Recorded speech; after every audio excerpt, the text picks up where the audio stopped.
हम सबके जीवन में कई बार ऐसा होता है कि परिस्थितियाँ हमारे प्रतिकूल हो जाती है, चीज़ें हमारे विरोध में हो रही होती है। जो आप चाहते हैं, जो आपको पसंद है, वो होता नहीं है। हम लक्ष्य के बिल्कुल निकट होते हैं, परंतु अचानक हमारे मार्ग भटक जाते हैं, जिससे हमारे मन में क्रोध, ईर्ष्या, व्याकुलता, घबराहट जैसे भाव उत्पन्न होने लगता है। हम क्रोध करके भ्रम में फंस जाते हैं और भ्रम की वजह से हमारी बुद्धि, विवेक नष्ट हो जाती है। और जब विवेक नष्ट हो जाता है तो भ्रम से जूझकर हम हार मान लेते हैं और प्रत्येक स्थिति में हमारा लक्ष्य हमसे दूर होने लगता है। हम आशा खो देते हैं। हमारे जीवन में नकारात्मकता के अलावा और कुछ नहीं बचता है। अब प्रश्न ये उठता है कि ऐसे में क्या किया जाए? तो इसका उत्तर है धैर्य। धैर्य का दूसरा नाम है धीरज, पेशेंस। चाहे कितनी भी कठिन से कठिन परिस्थितियां क्यों ना हो, हमें अपने धैर्य को नहीं खोना चाहिए। तो आइए धैर्य को कहानी के माध्यम से समझते हैं। एक दिन एक किसान का बैल कुएं में गिर गया। वह बैल घंटों जोर जोर से रोता रहा और किसान सुनता रहा और विचार करता रहा कि उसे क्या करना चाहिए और क्या नहीं।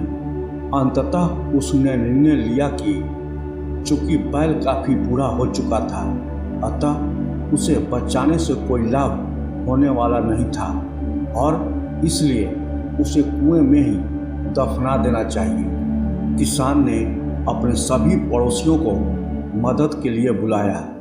सभी ने एक एक फावड़ा पकड़ा और कुएं में मिट्टी डालनी शुरू कर दी। जैसे ही बैल की समझ में आया कि यह क्या हो रहा है, वह जोर जोर से चीख चीख कर रोने लगा और फिर अचानक वह आश्चर्यजनक रूप से शांत हो गया। बैल इस कठिन परिस्थिति में धैर्य और सूझबूझ से काम लिया। सब लोग चुपचाप कुएं में मिट्टी डालते रहे। तभी किसान ने कुएं में झांका तो वह आश्चर्य से सन्न रह गया। अपनी पीठ पर पड़ने वाले हर फावड़े की मिट्टी के साथ वह बैल एक आश्चर्यजनक हरकत कर रहा था। वह हिल हिल कर उस मिट्टी को नीचे गिरा देता था और फिर एक कदम बढ़ाकर उस पर चढ़ जाता था। जैसे जैसे किसान तथा उसके पड़ोसी उस पर फावड़ों से मिट्टी गिराते, वैसे वैसे वह हिल हिल कर उस मिट्टी को गिरा देता और एक सीढ़ी ऊपर चढ़ जाता।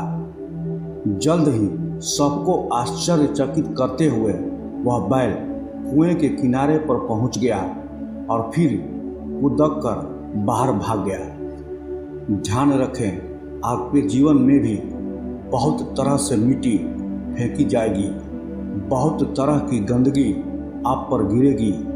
जैसे कि आपको आगे बढ़ने से रोकने के लिए कोई बेकार में ही आपकी आलोचना करेगा, कोई आपकी सफलता से ईर्ष्या के कारण आपको बेकार में ही भला बुरा कहेगा, कोई आपसे आगे निकलने के लिए ऐसे रास्ते अपनाता हुआ दिखेगा जो आपके आदर्शों के विरुद्ध होंगे। ऐसे में आपको हतोत्साहित होकर कुएं में ही नहीं पड़े रहना है, बल्कि साहस के साथ हर तरह की गंदगी को गिरा देना है और उससे सीख लेकर उसे सीढ़ी बनाकर बिना अपने आदर्शों का त्याग किए अपने कदमों को आगे बढ़ाते जाना है। इस संसार में सबसे बड़ी संपत्ति आपकी बुद्धि है।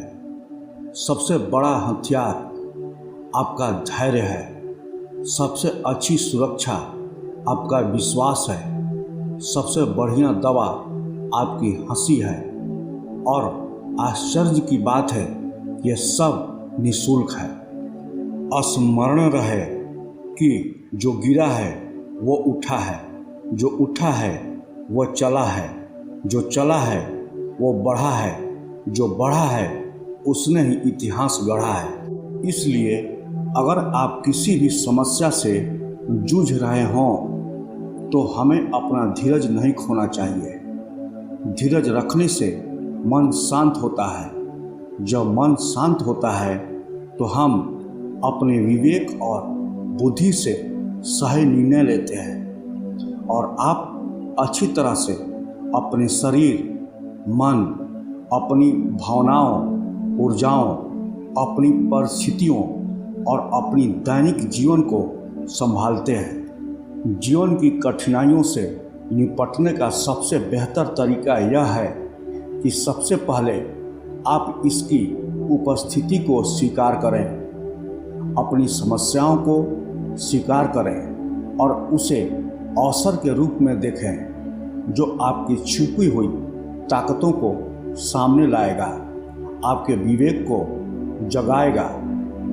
प्रतीक्षा करना सीखें और विवेक से, बुद्धि से काम लें। खराब समय स्वतः चला जाएगा। आपत्ति के समय प्रयत्नशील रहें। मनन, चिंतन, ध्यान, मंथन के माध्यम से उपाय करें। उम्मीद का दामन नहीं छोड़ें। लोगों के बातों पर ध्यान न दें। तुलसीदास जी ने कहा था, धीरज धर्म मित्र अरुणारी, आफत काल परखिए चारी। इस प्रसंग में तुलसीदास ने धीरज को पहले क्यों रखा?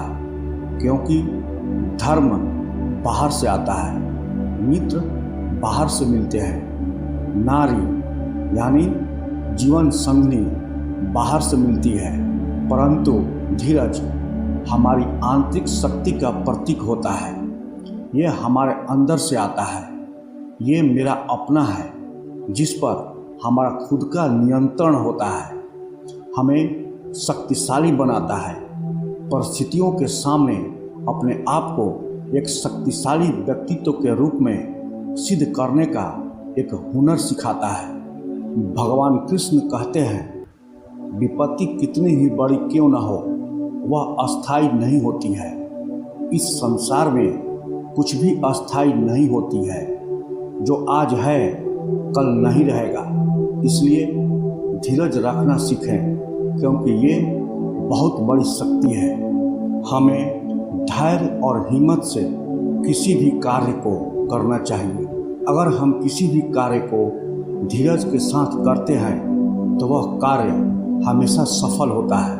कठिन से कठिन परिस्थितियों को हराया जा सकता है।